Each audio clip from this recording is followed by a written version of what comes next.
Managing excessive worry and fear to avoid health consequences. I think it would be safe to say that everyone is afraid of something.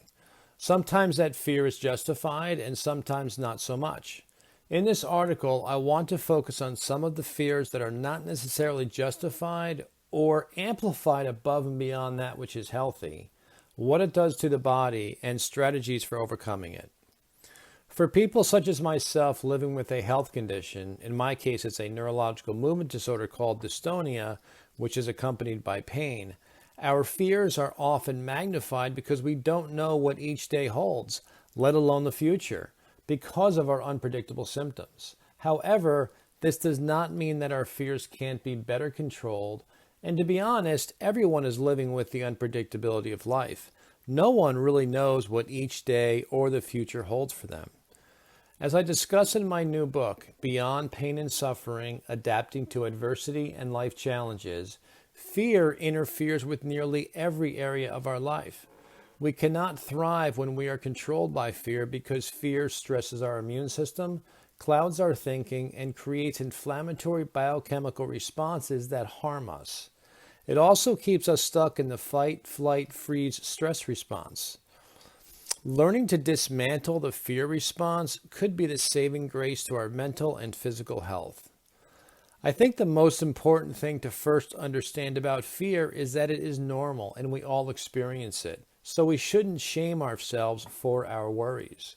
What we do with our fear and worry next is the most important step, because often when we experience a painful incident, anxiety, panic attack, or some other uncomfortable, painful situation, we tend to avoid that particular place, event, feeling, or whatever it might be.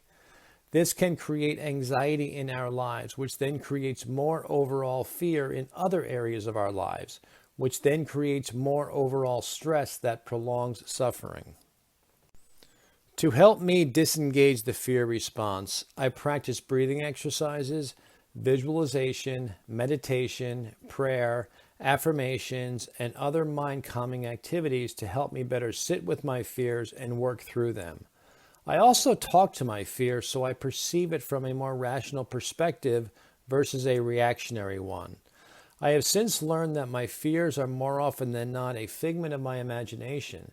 So when I am in an anxious state, I sternly remind myself that my thoughts are merely being amplified in the moment, way above and beyond what is reality.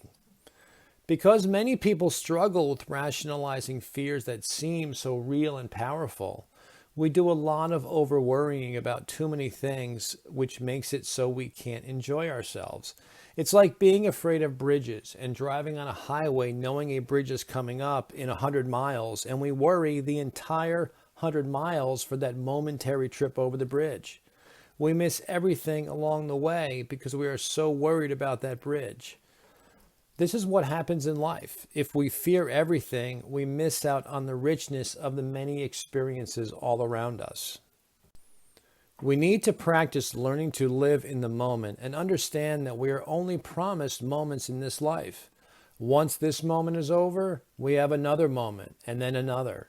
It's important to plan for the future, but we must live in the present. Fearing something that may or may not happen later on in life keeps stress and anxiety alive.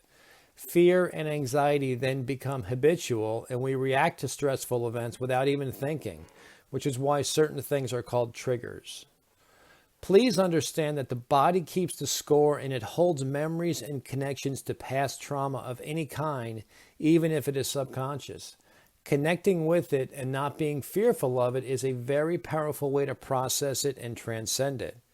We need to create new habits of thinking, to create new habits of behavior, to produce new outcomes. Practicing the art of mindfulness and self-care is invaluable in this process. I encourage you to do something every day to help you get out of this horribly uncomfortable, helpless place. One baby step at a time. And for anyone who is in this dark place of fear, you know that a baby step is actually a giant leap. Take those leaps by breaking down your very big and complex problems into smaller, more manageable pieces. Releasing ourselves from fear is an unbelievably liberating experience. If we don't appropriately manage our fears, they will come to surface over and over in all areas of our lives. The sooner we can face whatever we are afraid of, the easier and more quickly we can exercise that fear out of our mind and body.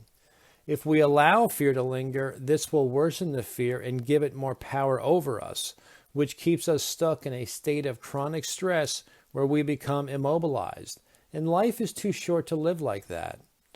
When you feel fear and anxiety, don't run from it or become afraid of it.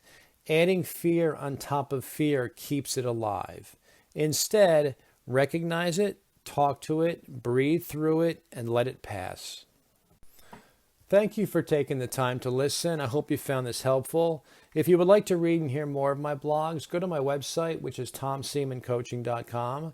I also have videos, articles, podcasts, and links to other resources for both physical and emotional health issues. You can also get a copy of my 2 books, Diagnosis Dystonia, Navigating the Journey, and my new book, which is called Beyond Pain and Suffering, Adapting to Adversity and Life Challenges. Both books are also available on Amazon. Please also sign up for my free newsletter at tomseamancoaching.com. This way, all new blogs and updates will be delivered to your email. You can also go there to sign up for a free life coaching consult. Thanks you again, and please be well.